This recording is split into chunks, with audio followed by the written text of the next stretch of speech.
Greetings and salutations, viewers. Welcome to ConnectiCon 2017 for another author interview. I am Charles from Inspire the Muse, and this time round we are talking to Aaron Michael Ritchey again. Hooray! We had such a good time last year, we had to do it again. I'm kind of surprised they let you back. Well, I called my parole officer, and we worked out a deal. I'm actually not in Connecticut right now. I'm in New Mexico, but it's a big long story. So, How have things been since the first book has come out? it's been great. I'm the author of the Juniper Wars, and book one, Dandelion Iron, came out last year, and I have a lot of positive reviews. I also have other authors writing stories set in the universe. And actually, in 2016, also the second book came out, Killdeer Wins, and it's been nominated for a couple awards. That's awesome. And so I should know by kind of the end of October I was telling you before, Yeah. I have a 14-year-old beta reader who beta reads all my stuff. And so she's like, okay, book 2 is my favorite. And then she read book 3, which is out now, Thistle Inferno. And she's like, okay, Thistle Inferno is my favorite. And she just went through book 4 and she's like, okay, forget what I said. Book 4 is my favorite. So I'm really glad, because in a series, you really kind of want to amp, each episode. Each book needs, kind of top the last one. So you want to kind of have the same feel, but you want to kind of raise the stakes. You want to have kind of more going on and more of kind of climaxes and kind of more at stake. And so that's why, because like you don't want to be like Supernatural season 5 was so great, and then you have like season 6, and you're like, no. You want to, every season needs to be like better and better and better. In some way, shape, or form. I know In some way, a season-long TV series that can get complicated, but we're talking books at the moment. Yeah. And you mentioned beforehand that this is going to be 6 books? 6-book series. Book 4, I'm in final edits now, before it goes to my editor. So it should come out like end of this year, beginning of next. And then book 5 and 6, I have like a terrible draft of book 5. It's like it's like an abomination. It's like it's muling and half formed. Well, you need to get the garbage draft done first, so then you can figure out what's actually worth putting together from that. Well, and a friend of mine calls them discovery drafts. And I thought That's that was a little kinder. That was interesting, because it kind of like, as I wrote it, there were scenes that I wouldn't have planned that kind of came out. And I wrote it while I was doing on the con circuit, because I was tired of not writing. So even though I'm at cons, I would do like, okay, every day, no matter what, God bless it, I'm going to write 500 words. And I did. So it's like these 500 word chunks. But some of the scenes that came out, again, is a discovery draft. And so, but then like connecting the scenes is just like terrible exposition. And so, and then book 6, I realized I had tied up all the character arcs in book 5. So book 6 was like, everyone was too happy. So I'm like, okay, I have a plan now to like, I have to redo. But 5 and 6 are like 2018. So Okay. I have a little bit of time. That's good. What has the creation process been like, putting currently the 3 books together that are available and the upcoming other 3?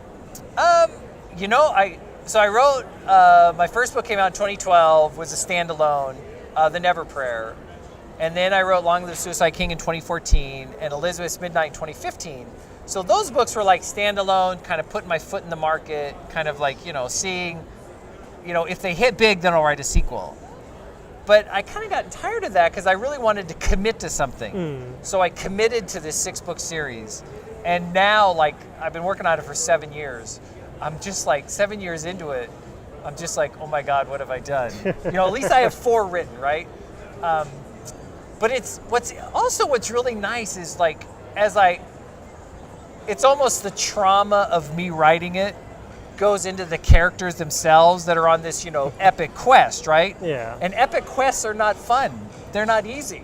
And it's really interesting, like in book 4, 5, 6, I can draw back on like trauma that happened that the readers read through and how they reflect on it and how it affects them and how it kind of brutalizes this family, And it's really an interesting kind of, because I've never had the room to do that. Yeah. And I love big, sweeping, multi-character kind of journeys where I can just do horrible things to these people, just horrible. It's not sunshine and daisies? No, That's book 6, and that's why I have to rewrite it and do more horrible things.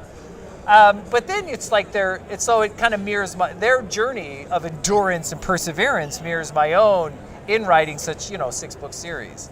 In that kind of the shine is off the idea. Yeah. It's when you write a book, you have it's like courting. It's like a romance, and you're like, oh, I love him. He's so wonderful. And then after 7 years, you're like, oh my God, if I have to see that guy one more time. So it's like the shine's off, but I still am going to do it because I committed, and I love this series, and I think about the grand epic which ties all of the stories together at the very end. That so then I'm like, yeah. So I'm definitely gonna finish it, and it's been great. These are the kind of books I love to write. That's great.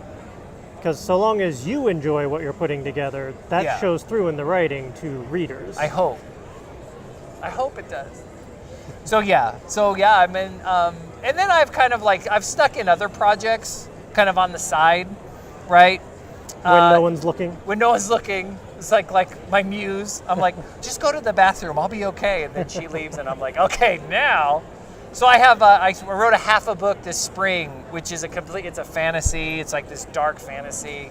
And that's also been fun because I kind of because it's totally something completely different. Cool. And then under a pen name, I wrote a couple romances. That was fun because it was completely different. So I've snuck in different projects as I'm working on the big sweeping epic series. Nice. So, yeah. Is that fantasy going to have another half to the book to maybe round it out? Oh, yeah. My plan is to finish book 4, go back and finish the fantasy, and then start shopping it around. I have a great idea. I met a great cover artist at Denver Comic-Con that I'm really excited about. And it's something completely different. And I'm really kind of committed to, every book I write, I care less and less, not about the market, but about the market. I care more about the reader and my, artistic vision. And I really think that's, because I get so caught up in, okay, I have to write this so I can, sell this amount. But no one really knows. I mean, there's no, as long as I tell a good story with interesting characters, right? And I tell it in a way and I really want to write, at the end of the day, I really want to write Aaron Michael Ritchey novels. I want to write novels that no one else are going to write. Because there's enough books that everyone else can write. Yeah. You have a unique voice, and that needs to come through in your books. And a unique perspective, right?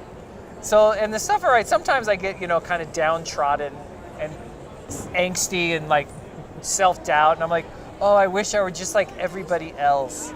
But then I'm like, man, when I pick up my book and I'm like, cowgirls with machine guns on a post-apocalyptic cattle drive in a world where boys are rare and electricity doesn't work and there's this new morality and there's all this stuff going on. I'm like, yeah, that's that book. No one else is going to write that book.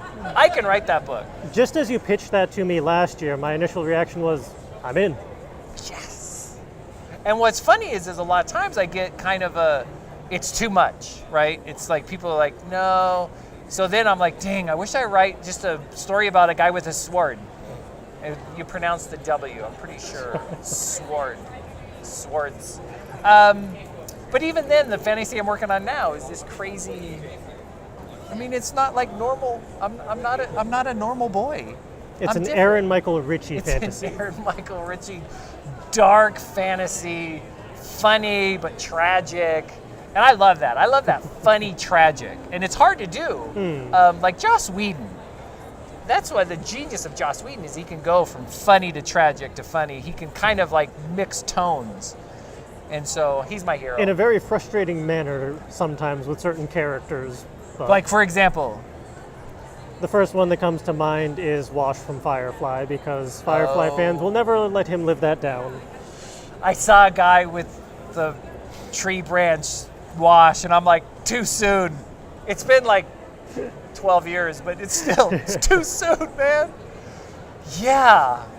And but it was very specific why he did that, right? Yes. So in the movie when he did that, I'm like, okay, this is Serenity. This is the end. He's not gonna do it anymore. He's gonna kill everybody. So I was on the edge of my seat. It would not have been the same without it. Right. And that's why he's a master storyteller. And so yeah, I'm a big Joss Whedon fan. And even though I like Civil War, Captain America 3 Civil War, it didn't have that Joss Whedon Even Age of Ultron, which wasn't perfect, I think we can all agree, it still had that Joss Whedon kind of like... A lot of the superhero movies, I will put it as, they're not all paragons of cinema, Right. but I had a fun time watching them. No, that is like the Thor movies. So I'm not a big fan, but I have fun watching them. So, yeah. I'm excited for the next one. Dude, yeah, that's funny. He's like, oh, that's what, I know him. I work with that guy. It is funny. 80s fabulousness, and I am all in. No, I am too. So it's, but yeah, so it's that, I love that kind of tragic humor. Like Long Live the Suicide King, my second novel, I have that kind of dark humor where I kind of tackle, teenage depression and addiction. But Which is not easy to cover. Which isn't, because it's easy to get maudlin. Yes. But I've had that's the novel where they said write what you know, and I'm like, okay, I know about depression and addiction. And so I had kind of that insider's kind of view. And so, yeah, so it was, but I love that kind of like tragic, funny. Just tragic or just, yeah. You have to find a balance. Yeah. And it's hard because that's shifting that tones. But so far, I've published 6 books, and they're all uniquely me, which is good. You want that because you don't want to write other people's books. They can write their books. Ghostwriting has its place in the industry, by all means. Yeah. We don't want to knock that. But ghostwriting is not writing your own story with your own voice. There's something uniquely satisfying about that. Yeah, and I had the opportunity to ghostwrite, and I almost did it, but then, man, life is short. And so, yeah. No, and I don't want to knock ghostwriters. Did I knock ghostwriters? I'm sorry. Those ghosts will come after you now. Damn. No, and I'm afraid of ghosts. I wish I weren't. Right, and I know, logically there's no such thing, but, man, you put me, in a dark room, and I don't stay in old hotels. I stay in Marriott's, because the Marriott Corporation has, an exorcist that cleans out all the properties. So they don't really... Pretty much every month they do a wipe just to make sure. They're pretty good about that. So, no, not really. But I don't, yeah. So I'm afraid. So now I have ghostwriters after me. Great. I'm going to get my salt out. Salt and burn the bones. Salt and burn the bones. While you're doing that, where can our viewers find all of your books currently available? All 6 of my books are online. They can go to my website, aaronmritchey.com, for free short stories set in the world of the Juniper Wars, written by other award-winning best-selling authors.